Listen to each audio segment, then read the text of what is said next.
Hey, everybody. So it's the Monday after the 4th of July, and I've got a lot to say as usual, but I'm only going to say part of it. I've got several things that I want to talk about this week.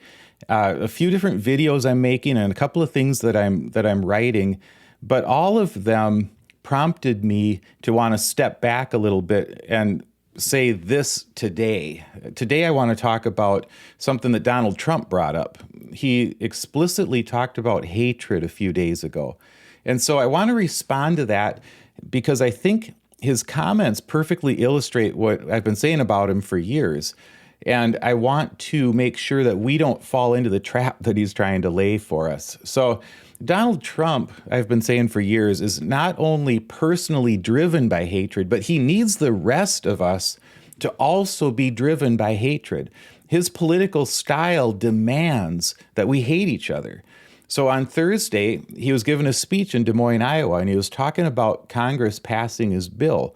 And he said, not one Democrat voted for us. And I think we could use it in the campaign that's coming up, the midterms, because we got to beat them. But all the things that we've given, and they wouldn't vote only because they hate Trump. But I hate them too. You know that. So it's sort of, I really do. I hate them. I cannot stand them because I really believe they hate our country.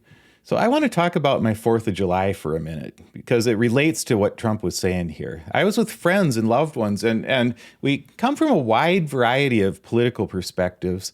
And I was part of one conversation in particular that upset me. And it really upset me. I'm not going to lie. And I went off a little bit. And I'm going to have more to say about that conversation later in the week because I learned some things in it that are really important that I want to express. But for today, I just want to say how sad that conversation made me. And this relates to what Trump said about hatred. It was sad because so much of what I heard, I think, is grounded in lies. It's grounded in hateful rhetoric. But the people I heard it from, apart from politics, they're not liars and they're not hateful when they're outside of this political environment. It's only when they start talking about politics that they start to say things that I would never hear them say if they weren't plugged into Fox News or some other outlet all day long. And so as I drove home that night after the fireworks went off and everything, I was just wondered, like on a very basic human level, sort of a sad thought I had. It was, will my friends and I ever really know each other again? Like know each other? Or are we doomed to just kind of live out the rest of our lives in a tense kind of a tolerance for each other at best? And this is where Trump's comments about hate come in. I felt pretty down all weekend about that conversation. And it would have been easier to deal with if I didn't love everyone involved. The fact that I don't hate them, the fact that I love them actually makes it a lot more painful. One of the most destructive lies that Trump tells is that Americans who disagree with him actually hate our country. He says that we hate our country. And he said that in the quote that I just read. And I hear that sort of thing thrown around so flippantly by people who follow him. But that other thing that he says, that we hate each other, I think that's even more pernicious. That lie, it's just running through all of his rhetoric. He's trying to convince Americans that we don't just hate our country, but that we hate each other. He says it all the time, that people who oppose him hate him. And he said it in that quote, that they oppose the bill just because they hate Trump. And he talks in the third person again.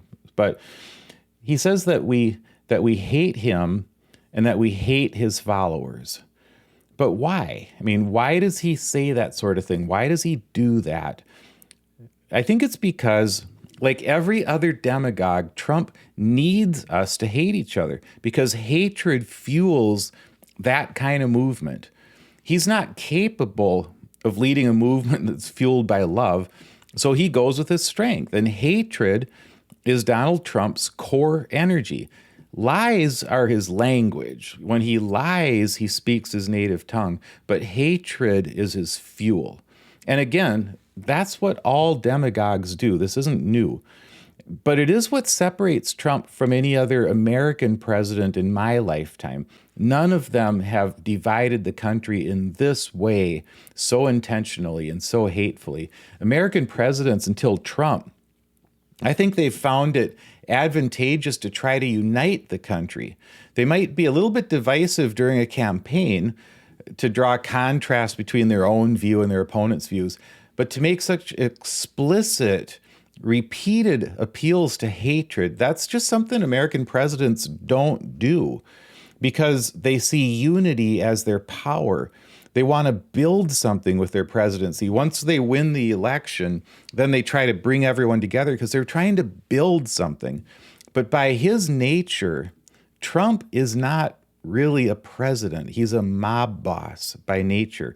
So he needs to destroy the institutions that would protect the nation from him. And so if your goal is destruction, you don't need to unify people. It takes a consensus if you're going to build something sustainable, but it just takes a mob to burn everything down.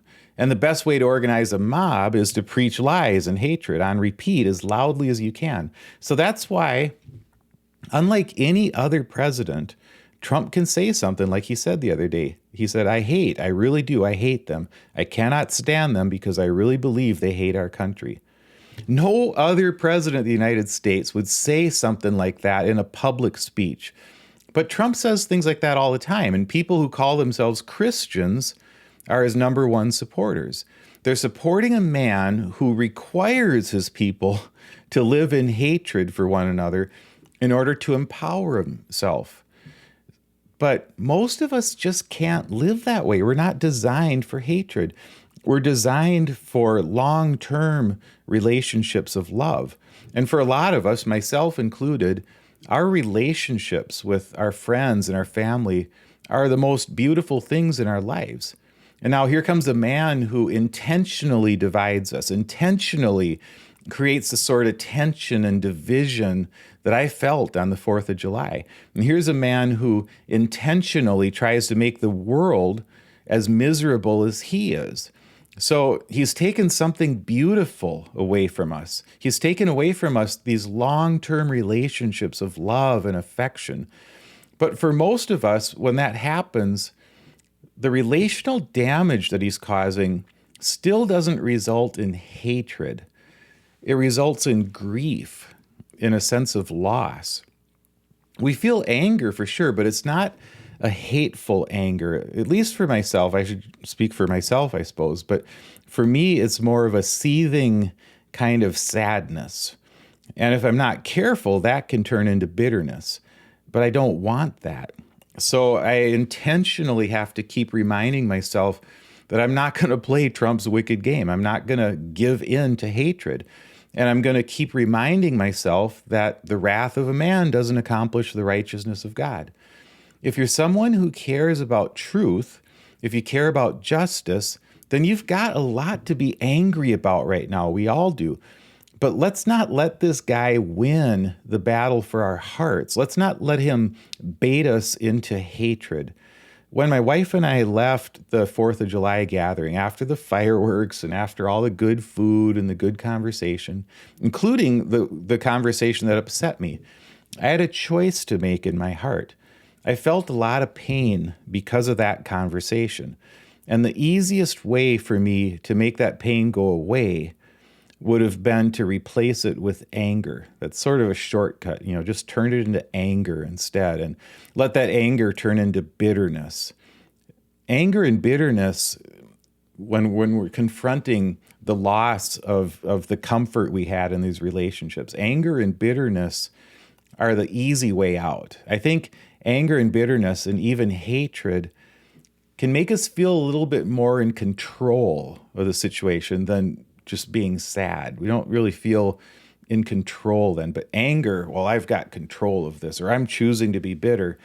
That's what Trump wants. He wants us to give into the anger and the outrage and to choose up teams, us versus them. And he wants us to hate them.